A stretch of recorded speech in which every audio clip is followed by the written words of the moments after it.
Today I wanted to shoot a video talking about the mods that I've done to my 2007 Lexus LS460. It's not a real long list, but it's some things that I think did a good job of modernizing it, just bringing it up to somewhat closer to modern standards, since it is a 15-year-old car at this point. So we'll start right off with it.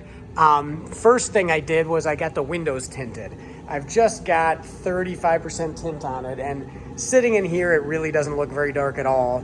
And that's somewhat of the point. I didn't want crazy dark windows in this thing, but it does two things. It does look a little nicer, but I really primarily like to do the tinted windows because then you just don't feel like you're sitting in a greenhouse and the sun's blasting you. So anyways, that's the first thing that I had done, was it got the windows tinted. Next thing on the list was WeatherTech floor liners. And they're kind of dirty. It's winter around here. In fact, I think it's about 0 outside today. But the WeatherTech floor liners for inside the vehicle as well as in the trunk. Just a great way to keep things protected. Next on the list is a dash cam, a dual channel dash cam, kind of tucked up in there, a little tough to see, which is nice actually, in front of the mirror, so it's really not visible from the driver's seat. And then in the back window, you can see that little box at the top in the center. There's the rear facing camera. So I've never really needed it, but it's nice to have that just in case. A lot of crazy things happen these days, and people are likely to lie about what actually happened if they think they can get away with it. So it's kind of nice peace of mind to have the dash cam hardwired and installed. And then along with that, while I was putting that in, I also hardwired it for my Valentine One Gen2. Really easy to run both those cables from the same location under the dash where I pulled power all the way up to the two devices. So that's the next thing on my list. While we're in here, another thing I did, which we're not even going to turn it on and light it up, but I installed the Grom VLine2. I really like running Apple CarPlay, and wireless is even better, so the Grom VLine2 got me that wireless Apple CarPlay. So that, in my opinion, is the single biggest thing I did to modernize this car. That really brings it to pretty current standards. There's still a lot of vehicles that don't offer things like that. Let's see, then the next thing on the list, we've got, well, the last thing on the list really, or almost the last thing, I suppose I'll mention, I did install a receiver and a wire harness, primarily for using a bike rack, but or a small trailer. It's nice to have the option. So I did install a hitch. Now, the last thing on the list is LED lighting. I have installed some LED lights in the two trunk light locations. Those are 194s. And then I installed, and we're not really going to be able to see them all that well, but if you look close, if I try and shade it a little bit, you can see the Lexus puddle lights. Those were $20 for the set of 4, and at night they light up really good. In the day, not so much.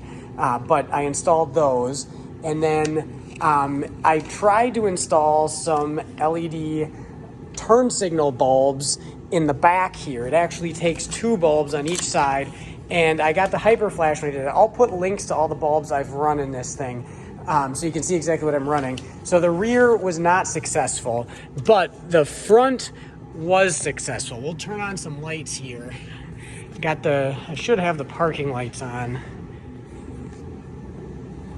Okay, here's the parking light. So when I got this car, one of the swooshes was actually out. So if you're familiar with this car, then you know that these swooshes are a 194 incandescent or halogen, whatever it is, and maybe both those terms are correct.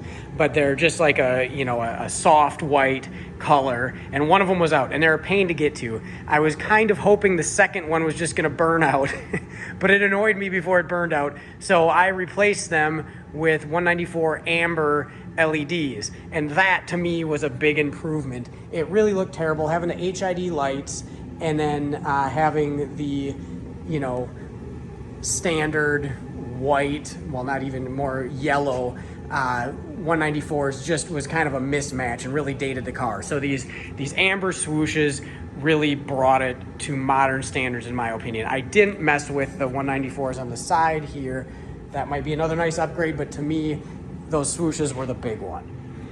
Okay, so this video doesn't really do it justice, but these things are just blazing.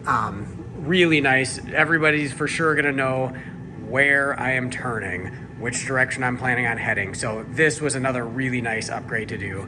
These amber turn signal LEDs in the front. Okay, so this is everything running now. We've got the HIDs on, and then you can see, and my lenses on the fog lights aren't super clean. It's hard to see in the video, but they're a little foggy, but those LED fogs look nice next to those HID headlights. So that was the last of the LED mods I did on this thing. And there again, not a crazy list, just enough to modernize it a little bit and make it look a little less dated when you see it out on the road next to some of the modern stuff.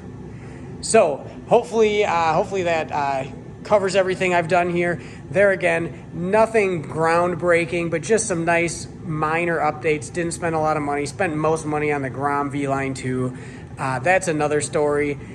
It gave me what I wanted, wireless CarPlay. I definitely had some hiccups getting it up and running. It was kind of a pain in the butt, and I was just about ready to send it back to them, but I didn't. I'm glad it's in there. So yeah, all in all, I think all these updates are things I would do to another one of these if I did own one down the road.